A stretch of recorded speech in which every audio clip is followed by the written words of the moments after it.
अस्सलाम वालेकुम। प्यारे बच्चों, आज का हमारा टॉपिक है kinetic molecular theory of matter.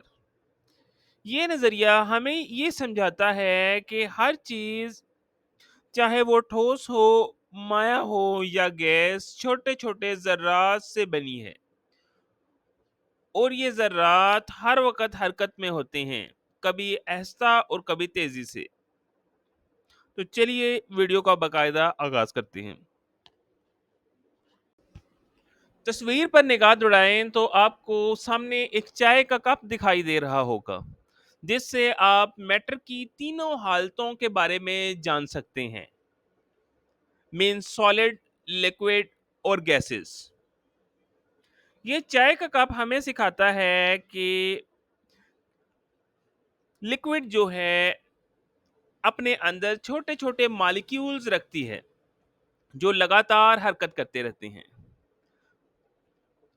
अब गरमाइश जितनी ज़्यादा होगी, उतनी ज़्यादा ये हरकत तेज़ होगी और ये लिक्विड के कुछ मॉलिक्यूल्स इस काबिल हो जाएँगे कि वो अपनी सतह को छोड़कर गैस की शक्ल इख्तियार कर लें।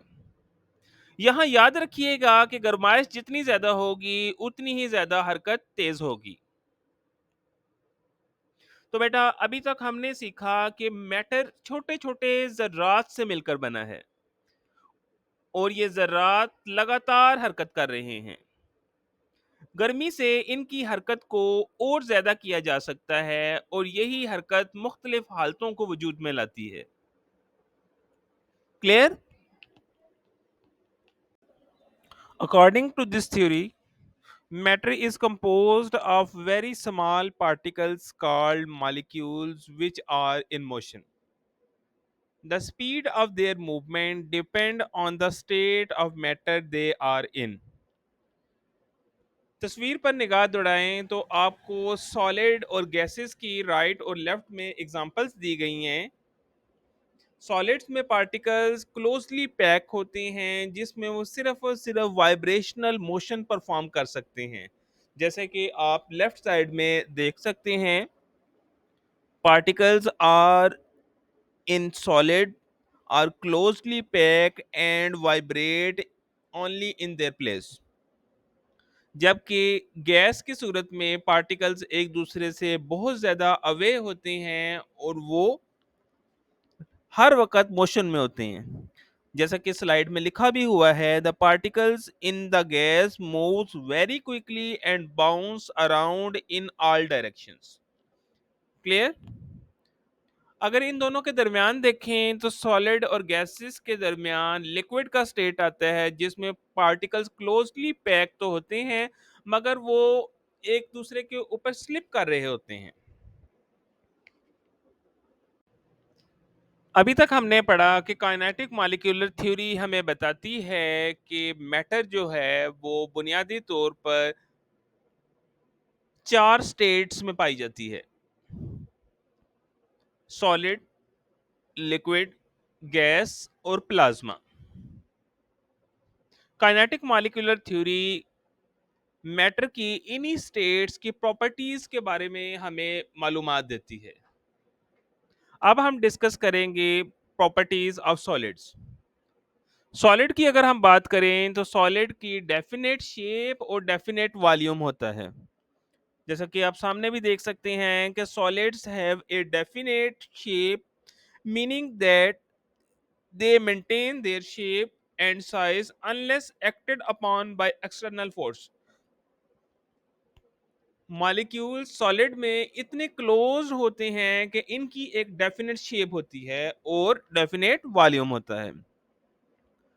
जैसा कि सेकंड पैराग्राफ में बताया गया है, solids have a definite volume which means that they occupy a fixed amount of space. This property is related to their density which is the mass per unit volume.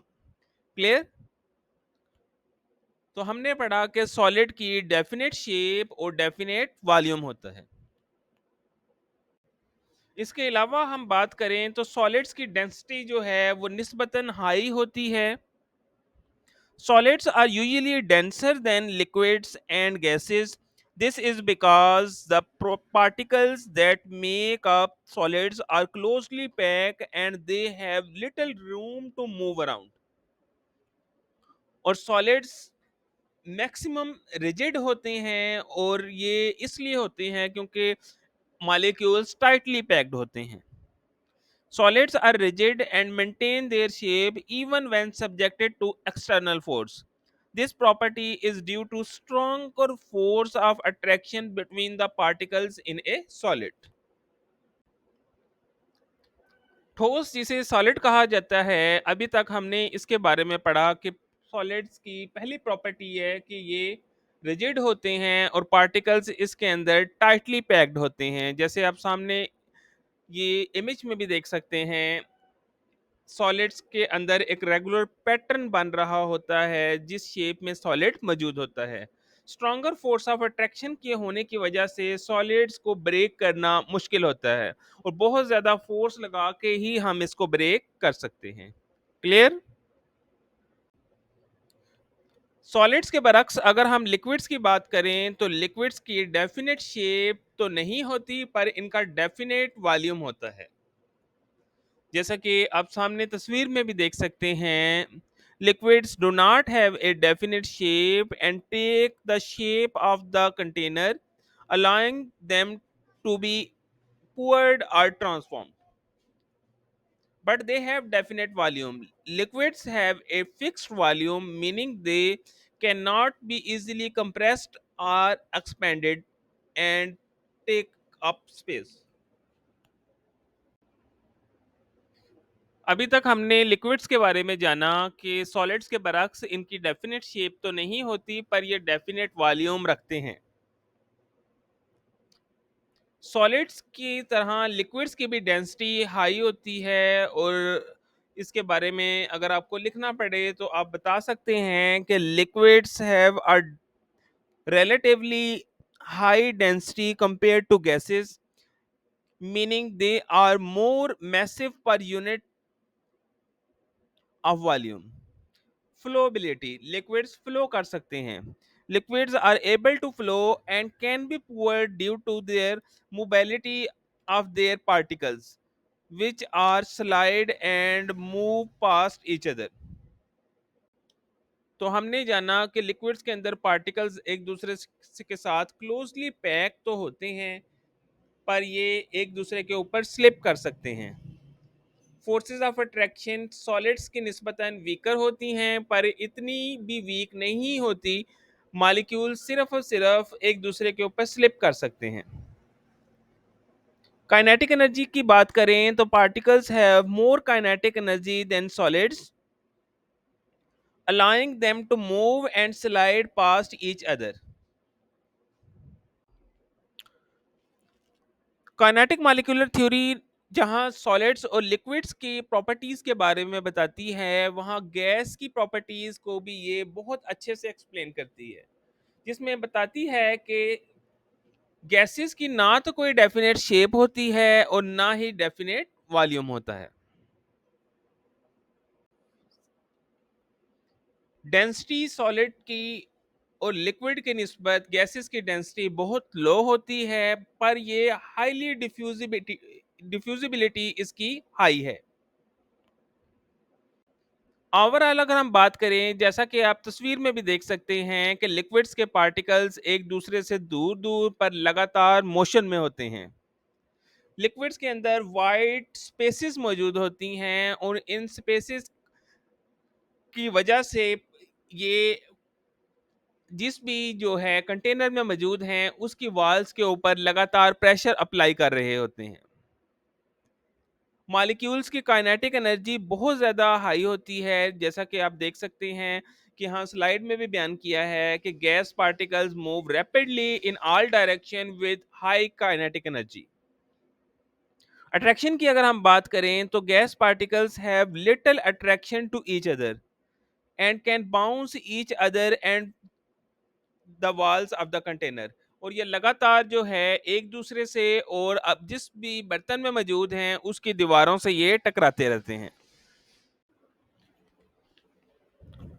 Kinetic molecular theory जहाँ solid, liquid और gases के बारे में हमें मुकम्मल मालूमात देती है, वहाँ ये हमें बताती है कि मैटर का फोर्थ स्टेट भी मौजूद है जिसे हम कहते हैं प्लाज्मा। अब प्लाज्मा क्या है, तो याद रखिएगा कि ionised gas is called plasma. The plasma is a gas in which most of the atoms are ionized, containing positive ions and electrons. It is often called fourth state of matter. तो जैसे कि आप तस्वीर में भी देख रहे हैं कि आपको ग्लो नजर आ रहा है एक डिस्चार्ज ट्यूब के अंदर, तो ये ग्लो जो है एक्चुअल में प्लाज्मा ही कहलाता है। तो बेटा आज की वीडियो में सिर्फ इतना ही। इसी तरह के मज़ीद इंफॉर्मेटिव वीडियोस देखने के लिए चैनल को लाजमी सब्सक्राइब करें, और ताकि अच्छी अच्छी वीडियोस आप तक पहुंचती रहें। अल्लाह हाफिज़।